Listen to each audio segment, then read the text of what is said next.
ગુજરાતી ભાષામાં સે તાજા સમાચાર, દૈનિક અપડેટ્સ, હાલની ઘટનાઓ. હમણાં જ સબસ્ક્રાઇબ કરો અને નવા સમાચાર પામો. વાવથરા જિલ્લામાં ડ્રગ્સ વિરુદ્ધ પોલીસની મોટી કાર્યવાહી. રૂપિયા 2.20 લાખના મુદ્દામાલ સાથે 280.200 ગ્રામ ગાંજો જપ્ત. એક આરોપીની ધરપકડ. વાવથરા જિલ્લા પોલીસ દ્વારા રાજ્ય સરકારના ઝીરો ટોલરન્સ ફોર ડ્રગ્સ અભિયાન હેઠળ નશીલા પદાર્થો સામે સતત કડક કાર્યવાહી હાથ ધરવામાં આવી રહી છે, જે અંતર્ગત થરાદ પોલીસ સ્ટેશનની ટીમે થરાદ ડીસા રોડ પર બજરંગ ગામ નજીક વાહન ચેકિંગ દરમિયાન એક શંકાસ્પદ વ્યક્તિને ઝડપી પાડ્યો. પોલીસે તપાસ કરતા આરોપીના કબજામાંથી 280.200 ગ્રામ ગાંજો મળી આવ્યો, જેની અંદાજિત કિંમત રૂપિયા 1,94,900 હોવાનું સામે આવ્યું. આ ઉપરાંત આરોપી પાસે રહેલી મોટરસાયકલ સહિત કુલ 2,20,380નો મુદ્દામાલ જપ્ત કરવામાં આવ્યો. આ સમગ્ર કાર્યવાહી જિલ્લા પોલીસ અધિક્ષકના માર્ગદર્શન હેઠળ થરાદ પોલીસ સ્ટેશનની ટીમ દ્વારા કરવામાં આવી.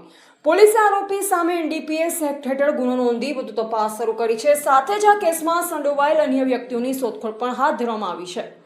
જિલ્લા પોલીસે નાગરિકોને અપીલ કરી છે કે નશીલા પદાર્થોના વેચાણ કે હેરફેર અંગે કોઈ પણ માહિતી હોય તો તાત્કાલિક પોલીસને જાણ કરે. ડ્રગ્સ મુક્ત સમાજના નિર્માણ માટે પોલીસ દ્વારા આવનારા સમયમાં પણ આવી કાર્યવાહી વધુ કડક બનાવવામાં આવશે. એવા રાણાભાઈ પારેગી, વાવથરા.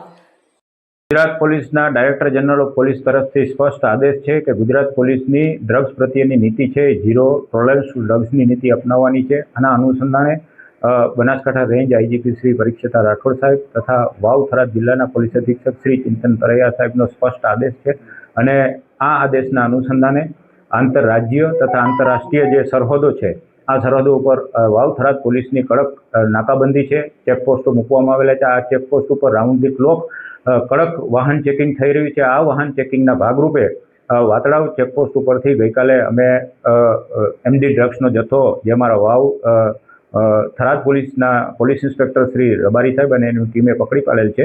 એ જથ્થો જોઈએ તો કુલ જથ્થો છે 51 ગ્રામ, જેની કિંમત 1,53,000 થાય છે, અને વરના ગાડી એની કિંમત 2 લાખ અને 2 મોબાઈલ 20,000ની કિંમતના એમ 2 આરોપી અમે રેડ હેન્ડેડ પકડી લીધેલા છે. આરોપીઓના નામ છે હનીફ ખાન, ફિરોજ ખાન, મુસલમાન, ફિરદોસ સોસાયટીના રહેવાસી છે, કડી મહેસાણાના રહેવાસી છે. બીજો છે મોહમ્મદ એજાજ અલી, જે પણ કડીનો રહેવાસી છે.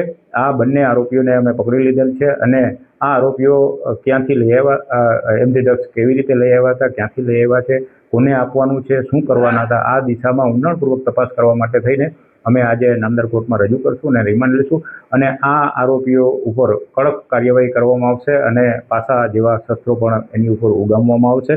અમારા વાવ-થરાદ જિલ્લાની જે ઝીરો ટોલરન્સ ટુ ડ્રગ્સની નીતિ છે, આ નીતિના અસરકારક અમલ માટે અમે સાથે સાથે અમારા SOGના પોલીસ ઇન્સ્પેક્ટર શ્રી અમીન અને એની ટીમે પણ એક અફીણનો કેસ શોધી કાઢેલ છે.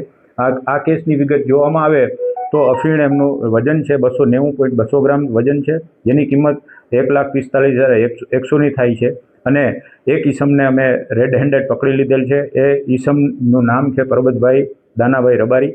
આ કાસવી ગામનો રહેવાસી છે અને એની કડક પૂછપરછ અત્યારે ચાલી રહી છે. તેને પણ નામદાર કોર્ટમાં રજૂ કરી એના રિમાન્ડ મેળવવામાં આવશે. તેની ઉપર પણ કડક અટકાયતી પગલાં લેવામાં આવશે. અને બીજા જે આરોપીઓ કોને માલ આપવાના હતા અને કોને ક્યાંથી લઈ આવ્યા, આ દિશામાં પણ અત્યારે ઊંડાણપૂર્વક તપાસ થઈ રહી છે.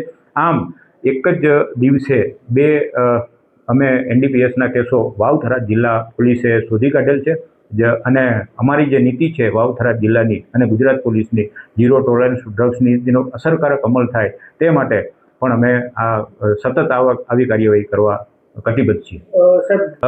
આપ જાણો છો કે અમારી આંતરરાજ્ય અને આંતરરાષ્ટ્રીય ચેકપોસ્ટો પર અમારું કડક રાઉન્ડ ધી ક્લોક વાહન ચેકિંગ થાય છે. અમે આધુનિક સાધનો જેમ કે CCTV કેમેરા, બીજા નંબરમાં અમારા બોડી વોર્ન કેમેરા, આનાથી આધુનિક સાધનોથી અમે વાહન ચેકિંગ કરી રહ્યા છીએ અને અમે જાણીએ છીએ કે જે લોકો આવા કિમિયા અપનાવતા હોય, અલગ અલગ કિમિયાઓ અપનાવે છે. કોઈ ટાયરમાં રાખે, કોઈ ડેકીમાં રાખે, કોઈ બોનેટમાં રાખે, કોઈ સીટના કવરમાં રાખે, કોઈ ડેશબોર્ડ ઉપર રાખે.